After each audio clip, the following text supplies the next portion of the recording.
Кыргызстанга Өзбекстандын премьер-министри Абдулла Арипов келди. Бүгүн Өзбекстандын премьер-министри Абдулла Арипов Евразия өкмөттөр аралык кеңешинин кезектеги жыйынына байкоочу катары катышуу үчүн Кыргызстанга келди. Абдулла Ариповду Ысык-Көл эл аралык аэропортунан министрлер кабинетинин төрагасынын орун басары Бакыт Төрөбаев тосуп алды. Беле кетсек, Евразия экономикалык биримдигине мүчө мамлекеттердин премьер-министрлеринин жана биримдикке байкоочу мамлекеттердин делегация башчыларынын катышуусунда үстүздөгү жылдын 14-15 август күндөрү Ысык-Көл облусунун Чолпон Ата шаарында Евразия өкмөттөр аралык кеңешинин кезектеги жыйыны өткөрүлөт. Жапаров Орусия өкмөтүнүн төрагасы Михаил Мишустинди кабыл алды. Президент Садыр Жапаров бүгүн өлкөгө биринчи расмий сапар менен келген Орусиянын өкмөтүнүн төрагасы Михаил Мишустинди кабыл алды. Бул тууралуу президенттин маалымат кызматынан билдиришти. Жолугушууда кыргыз-орус мамилелеринин актуалдуу маселелери, товар жүгүртүүнү көбөйтүү чаралары, инвестициялык өз ара аракеттенүү келечеги, ошондой эле билим берүү, маданий жана гуманитардык байланыштарды өнүктүрүү талкууланды. Мамлекет башчысы мамлекеттер аралык өз ара аракеттенүүнүн бардык деңгээлдеринде Кыргызстан менен Орусияны союздаштык байланыштарды чыңдоого жана алдыга карай ыраттуу жылууга болгон өз ара умтулуу бириктирип турарын баса белгиледи. Интеграциялык бирикмелердин алкагында биринчи кезекте ЭИП, КМШ, ЖКК жана ШКОнун алкагында активдүү кызматташуу уланууда. Садыр Жапаров азыркы чакырыктардын шартында бул форматтарда өз ара аракеттенүүнү мындан ары тереңдетүү, өзгөчө актуалдуулукка ээ болорун ырастады. Бул өңүттө ал Евразия өкмөттөр аралык кеңешинин союздун алкагында интеграциялык процесстердин өнүгүшүнө өбөлгө түзгөн ишинин маанилүүлүгүн белгиледи. Өз кезегинде Мишустин жылуу кабыл алгандыгы жана бардык иш-чаралардын жогорку деңгээлде уюштурулгандыгы үчүн ыраазычылык билдирди. Ал Орусиянын президенти Владимир Путиндин саламын айтып, Жапаровдун жакында Москвага болгон сапары эки тараптуу мамилелерге жаңы дем бергенин белгиледи. Мишустин Орусия Кыргызстандын негизги тышкы соода өнөктөштөрдүн бири бойдон кала берерин баса көрсөттү. Республикада 1700 орусиялык компания иштейт. Алар үчүн жагымдуу шарттар түзүлүүдө. Ошону менен бирге ал аймактар аралык өз ара аракеттенүүнүн маанилүүлүгүн белгиледи. Сонун жаңылык. Сиз билген жана иченген Умбем клиникасы эми сизге дагы да болсо жакыныраак болду. Анткени бизде жаңы филиал ачылды. Андыктан келип, өзүңүздүн жана жакындарыңыздын ден соолугуна кам көрүшүңүздү сунуштайбыз. Биздин жогорку даражадагы дарыгерлер төмөндөгү адистиктер боюнча кабыл алат: стоматология, гинекология, терапия, лор, хирургия, педиатрия, урология, УЗИ жана башка адистиктер. Лабораториялык анализдин 5000ден ашуун түрү алынат.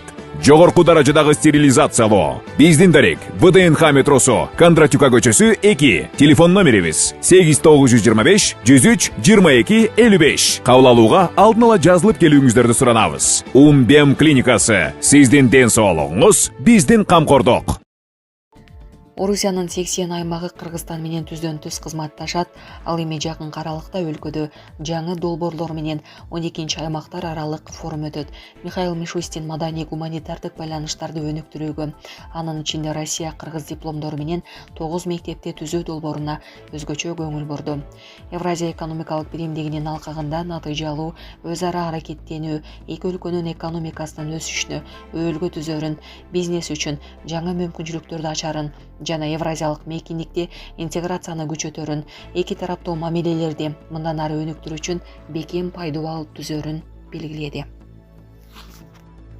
Путин менен Трамптын Аляскадагы жолугушуусунун даярдыгы аяктады. Орусия президентинин жардамчысы Юрий Ушаков Владимир Путин менен Дональд Трамптын Аляскадагы жолугушуусуна даярдык толугу менен аяктаганын билдирди. Анын айтымында жолугушуунун негизги темасы Украина кризисин жөнгө салуу болот. Маалымат кылайык, жолугушуунун программасы макулдашылган.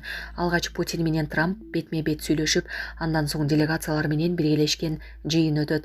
Ушаков билдиргендей, эки президенттин жолугушуусу Аляскадагы Анкоридж шаарында жергиликтүү убакыт боюнча саат 11:30 башталат. Сүйлөшүүлөргө Орусия тышкы иштер министрлигинин башчысы Сергей Лавров, Ушаков, коргоо министри Андрей Белоусов, каржы министри Антон Силуанов жана Орусиянын түз инвестициялар фондунун жетекчиси Кирилл Дмитриев катышат. Жолугушуудан кийин Путин менен Трамп биргелешкен пресс-конференция өткөрөт. Эске салсак 15-августта АКШ президенти Дональд Трамп менен Орусия президенти Владимир Путиндин Аляскадагы сүйлөшүүлөр пландалган. Ал жерде Украина менен Орусия ортосундагы тынчтык келишими талкууланары күтүлүүдө.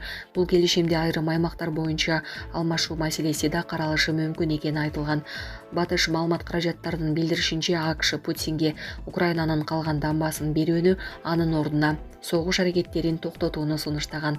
Өз кезегинде Украина президенти Владимир Зеленский Киев орусиялыктарга өз аймактарын белекке бербей турганын белгилеген. Өзгөндө атка минер кол алдындагыны интимдик аракетке мажбурлаган делип кармалды. Оштун Өзгөн районундагы соттук медициналык экспертиза бөлүмүнүн башчысы камакка алынды. Бул тууралуу бүгүн 14-августта УКМК билдирди. Атайын кызмат ал 7-август күнү кол алдындагы кызматкерине сексуалдык ыдык көрсөткөн деген шек менен Ош шаарында кармалганын белгиледи. УКМКга шектүүнүн үстүнөн арыз түшкөн. Арызда шектүү өзүнүн кызмат абалынан пайдаланып, кол астында иштеген кызматкерге WhatsApp аркылуу ар түрдүү адепсиз билдирүүлөрдү, сүрөттөрдү жөнөтүп, ошондой эле күч колдонуу жолу менен сексуалдык мүнөздөгү аракеттерди жасоого, интимдик жакындыкта болууга мажбурлаган айтылган. Аталган факты сексуалдык мүнөздөгү аракеттерге мажбурлоо менен кылмыш иши козголгон. Атайын кызмат шектүүнү кармоо операциясы тартылган видео жарыялады. Анда анын иш бөлмөсүнөн бычак жана унаасынан ок атуучу курал табылганын көрүүгө болот. Булак суу беркежи. Орусияда Telegram жана WhatsApp аркылуу чалуу мүмкүнчүлүгү чектелди. Орусиянын байланыш жана медиа тармагын тескеген Роскомнадзор мекемеси Telegram жана WhatsApp мессенджерлеринде чалууларды чектөө тууралуу билдирди. Бул тууралуу орус басылмалар жазышты. Кылмышкерлерге каршы күрөшүү үчүн укук коргоо органдарынын материалдарына ылайык бул чет элдик мессенджерлерде чалууларды жарым-жартылай чектөө чаралары көрүлүүдө. Алардын башка функцияларына эч кандай чектөө киргизилген жок деп айтылат маалыматта.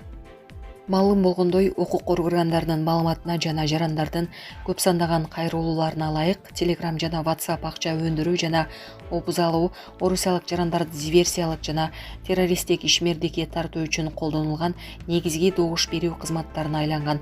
Мамдуманын маалымат саясаты, маалыматтык технологиялар жана байланыш боюнча комитетинин биринчи орун басары Антон Ткачев билдиргендей, чет элдик мессенджерлерде чалууга тыюу салуу жарандардын нааразычылыгына жана башка тармакты колдонууга алып келет. Бул болсо кибер алдамчылар менен күрөшүү аракеттерин чектеши мүмкүн.